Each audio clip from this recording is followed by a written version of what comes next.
Bienvenidos a nuestro curso virtual de Persona, Familia y Relaciones Humanas. Les saluda el profesor Andy Ortiz Tomasto. Recuerda que la consigna de esta semana es: soy generoso cuando comparto mi tiempo. En esta sesión vamos a trabajar la ciudadanía. ¿Qué entendemos nosotros por ciudadanía? Bueno, oficialmente es una condición jurídica y política que adquiere una persona al cumplir 18 años, pero además debe estar inscrito en el registro electoral, y de eso se encarga la RENIEC, cuyas siglas significan Registro Nacional de Identificación y Estado Civil. Obviamente estamos hablando solamente en el caso del Perú, porque esta ciudadanía puede cambiar de características según los diferentes países.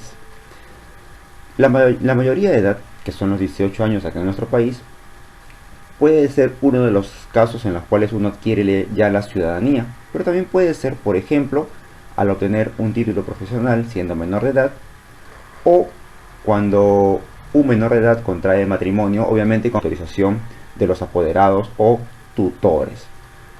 Hay que tener en cuenta que esto va más allá de tener un DNI, es mucho más que eso, porque implica ciertos deberes y ciertos derechos que la persona tiene que cumplir para que así sienta que pertenece a una comunidad política, porque la ciudadanía nos da ese sentido, nos hace partes de un grupo político, pero no estamos hablando de un partido político, sino de una comunidad, que en este caso es el Perú. Conozcamos cuáles son los derechos que todo ciudadano tiene. El más importante es la participación en asuntos públicos. ¿Y a qué se refiere con esto? Vamos a detallarlo acá. Por ejemplo, elegir y ser elegido. Cualquier persona, cualquier ciudadano puede lanzarse para las elecciones congresales, presidenciales, municipales. Es más, los únicos requisitos para lanzarse como presidente es ser peruano de nacimiento, tener más de 35 años y estar habilitado electoralmente, es decir, que la RENIEC tenga nuestros datos actualizados y no haya ningún impedimento en el uso de nuestro DNI y en la capacidad de elegir. Entonces ya podemos lanzarnos. Incluso para el grado de congresista, también peruano de nacimiento. Otro requisito es tener más de 25 años y el último, estar habilitado electoralmente por la RENIEC. No implica grados académicos, no importa si has acabado la primaria, la secundaria, tampoco señala la región en la que vives, la religión que profesas. No hay ninguna de esas restricciones. Solamente con esos tres requisitos uno puede lanzarse como congresista o como presidente. Además, tenemos la iniciativa legislativa. La iniciativa legislativa es el primer paso para crear una ley. Esta ley, que tiene que cumplirse en todo el país, tiene un origen. A eso se le llama iniciativa legislativa. Pueden hacerla los congresistas, obviamente, y nosotros somos quienes elegimos a los congresistas y damos nuestras opiniones, nuestras ideas, le expresamos al Congreso nuestras necesidades y ellos lo transforman en ley. Además, la revocatoria o revocación de autoridades. ¿Eso qué quiere decir? Eso significa que cuando una autoridad no es competente, no está cumpliendo con sus funciones, está trabajando de manera equivocada y el pueblo así lo identifica, así lo entiende, puede solicitar, puede exigir el cambio de esa autoridad, que retiren a esa autoridad. Puede ser un alcalde, en este caso estamos viendo al alcalde a la alcaldesa Susana Villarán, quien fue revocada de su cargo. Y en su defecto, pues, o se pone a un regidor o al que le sigue en el mando, o se convocan nuevas elecciones. En este caso, la revocatoria de esta alcaldesa fue gracias a un referéndum, que es otro de nuestros derechos. ¿Qué implica un referéndum? Un referéndum es una consulta popular. El Estado peruano convoca a toda la población y le hace algunas preguntas para determinar si es que se aprueba o no determinada medida. Entonces, la población peruana tiene la facultad de elegir. Acá tenemos en imagen el último referéndum nacional que se realizó en el año 2018 sobre las características en la Constitución, sobre las reformas que hay que hacer respecto al Congreso, a la inmunidad parlamentaria, entre otras cosas.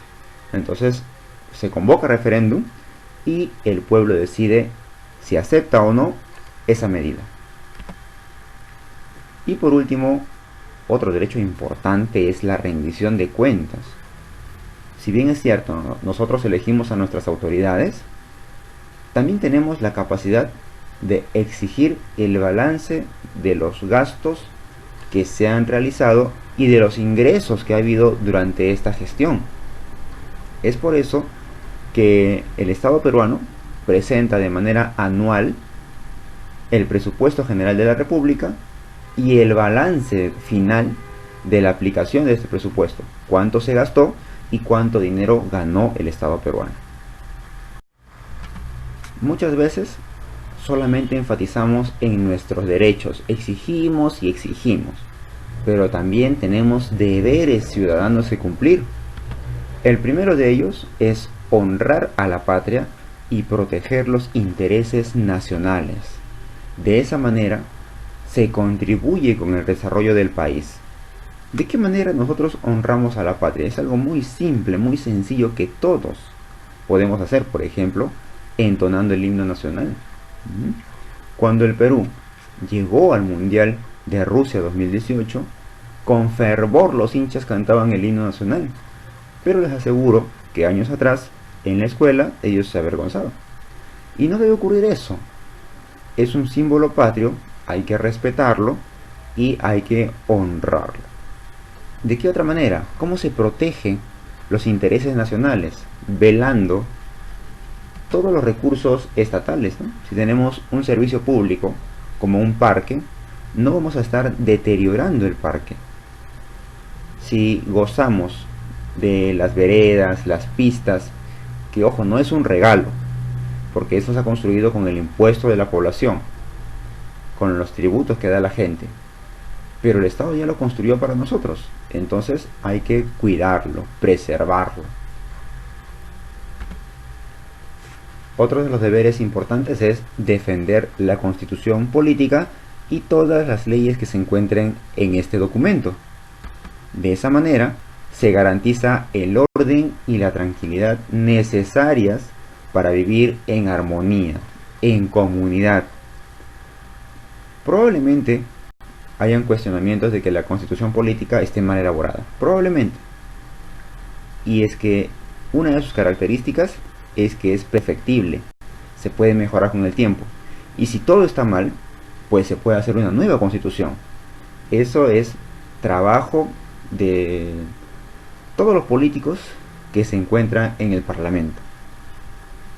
Pero mientras esté esta Constitución vigente, que es la del año 1990, elaborada durante el gobierno de Alberto Fujimori, es la que tenemos y es la que hay que cumplir. Por último, conozcamos en qué casos se da la suspensión de la ciudadanía a una persona. El primer caso puede ser una resolución judicial de interdicción. Esto ocurre cuando una persona o su curador, es decir, el tutor que está a cargo de esa persona, mayor de edad, se le llama curador, solicita la suspensión de la ciudadanía alegando que la persona es incapaz de determinados actos, como por ejemplo valerse por sí sola, de recordar algún tipo de información importante que le permite la participación en la vida política, o en todo caso algún tipo de demencia, inmovilización, Son problemas que se justifican y se le suspende la ciudadanía para que no siga participando en procesos electorales debido a que no puede por fuerza mayor. Luego tenemos la sentencia con pena privativa de la libertad, es decir, aquellos reos que se les ha sentenciado, no que siguen un proceso judicial, sino que ya tienen una orden del juez y están condenados a la cárcel. Y por último, la sentencia con inhabilitación de derechos políticos. No todas las sentencias implican cárcel. En algunas ocasiones hay solamente el pago de alguna indemnización, pero cuando se inhabilitan los derechos políticos, eso quiere decir que no puedes sufragar, no puedes elegir, no puedes ser elegido, no puedes participar en referéndum, no tienes capacidad de participar activamente en la política como ciudadano. Puede darse el caso que esto ocurra con los terroristas, por ejemplo, cuya ideología no es compartida con el resto de la población, cuya forma de pensar no va de acuerdo a los lineamientos que busca el Estado. Entonces puede ser un peligro para toda la población. Es por eso que por sentencia se le inhabilita de estos derechos políticos y no puede participar. Una observación: antiguamente los militares y policías no podían sufragar.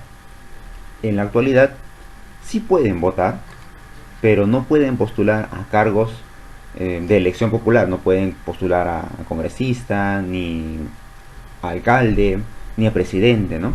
Y tampoco pueden hacer proselitismo. Ellos no pueden participar de un meeting motivando a la gente a que participe de tal partido, ¿no? En sus normas internas eso está prohibido hasta que pasen al retiro.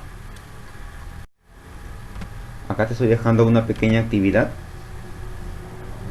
Desarróllalo, practica y estudia mucho y nos encontramos la próxima clase. Hasta luego.